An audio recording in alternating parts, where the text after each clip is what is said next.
ప్రజలకు నాణ్యమైన విద్యుత్తును అందించేందుకు కృషి చేస్తున్నామని రాష్ట్ర ఇంధన శాఖ మంత్రి గొట్టిపాటి రవికుమార్ అన్నారు. దీనికోసం పెద్ద ఎత్తున మౌలిక సదుపాయాలను కల్పిస్తున్నామని చెప్పారు. ఇక డెంకాడ మండలం పెదతాడివాడ వద్ద 2.8 కోట్లతో 33/11 kV విద్యుత్ ఉప కేంద్రం నిర్మాణానికి రాష్ట్ర ఎంఎస్ఎంఈ శాఖ మంత్రి కొండపల్లి శ్రీనివాస్తో కలిసి మంత్రి గొట్టిపాటి రవికుమార్ సోమవారం భూమి పూజ చేశారు.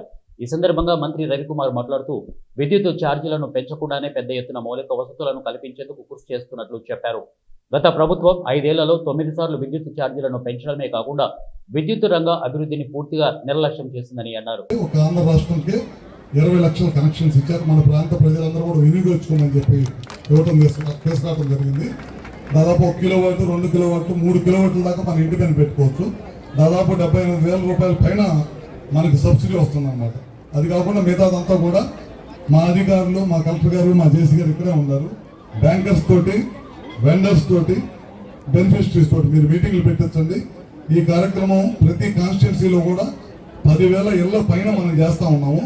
దాన్ని ఎవరో డిపార్ట్మెంట్ వాళ్ళు ఒక్కరే చేయాలంటే అది అవదు. కోఆర్డినేషన్ ఉండాలి. 3 బ్యాంకర్స్ తోటి కోఆర్డినేషన్ ఉండాలి, వెండర్స్ తోటి మన ముగ్గురు మధ్య కోఆర్డినేషన్ ఉంటే కనుక త్వరగా చేపించవచ్చు, ఎక్కువ మంది చేపించవచ్చు. గుజరాత్ లాంటి రాష్ట్రంలో చాలా పెద్ద ఎత్తున చేస్తున్నారు, ఉపయోగించుకుంటున్నారు. తద్వారా ఏంటంటే బాగా ఎక్కువగా కరెంటు బిల్లు వస్తున్న ఇళ్లకి కొంతమేరకు ఇబ్బంది లేకుండా ఉంటుంది. వాటి మీద ప్రత్యేకమైన దృష్టి పెట్టమని చెప్పి జిల్లా అధికారులు అందరినీ కూడా కోరుతా ఉన్నాను.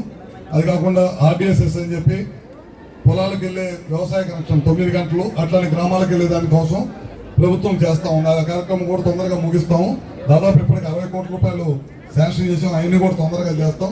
220 kV సబ్స్టేషన్ ఈ జిల్లాలో ఒకటి ఓపెన్ చేయడం జరిగింది. అట్లానే 33/11 kV సబ్స్టేషన్స్ దాదాపు 6 ఓపెన్ చేసాం. మళ్ళీ కొత్తగా మూడు సబ్స్టేషన్స్ ఇవ్వడం జరిగింది అనమాట. అదే విధంగా లోకల్గా ఉండే, స్థానికంగా ఉండే సమస్యలు ఎక్కువ ఉండే. తీర ప్రాంతం ఉంది. తీర ప్రాంతంలో విపరీతంగా పవర్ సంబంధించి ఇబ్బందులు ఉన్నాయని చెప్పి ఎమ్మెల్యే గారు కానీ మన వాళ్ళందరూ కూడా చెప్పడం జరిగింది.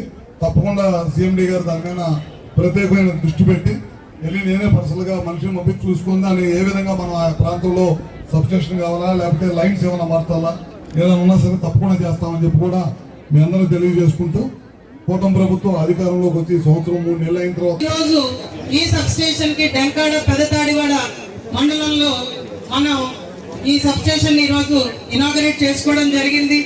ఎంతమంది లబ్ధి పొందుతున్నారు అన్నది సీఎండీ గారు మీ అందరికీ వివరిస్తారు.